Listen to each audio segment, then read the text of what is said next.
Right then, so you think that in order to be a moral person, one needs to refer to God. A lot of religious people claim this.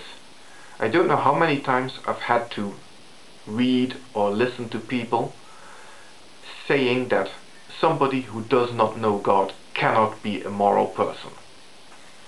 Right, why is that? Well, they would say God is goodness personified.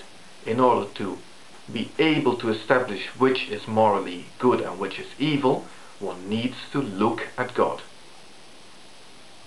Do you really think so? Let's just explore why this might be the case. The first claim is one that is very often brought up by fundamentalists of all sorts of colors. And that's something like this, that whatever God does is, by definition, good. Really, look at the stories in the Bible, look at the stories in the Quran. And there are plenty of stories there in which God deliberately sets out to kill a person, in many different cases. Now it is all well and good to declare fundamentally that what God does is good, because God does it. But that doesn't mean that you can then therefore do the same thing. You cannot sit down, decide to go and kill somebody and do it. That would be evil, wouldn't it? And you will, in most societies, be punished for that. And quite rightly so. So we cannot take the fundamentalist approach in this case. The fundamentalist approach simply won't wash. So let's take a more moderate approach.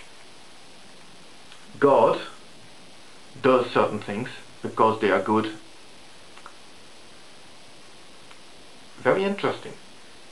Because think of the implications of that. If God does certain things because they are good, then it is those things that are good. The goodness is inherent to those things. It is a property of those things that God refers to. That means that goodness and evil is therefore a concept that is external to God. And you know what that means? That means that therefore, in order for us to establish goodness or evil of certain actions, there is no need for us to refer to God, because those attributes are external to God. They are not found within God. We do not therefore need to look at God. So, there you have it. You got the fundamentalist approach, in which from our perspective your God is basically just capricious, and we cannot look upon him in order to determine what is good and what is evil.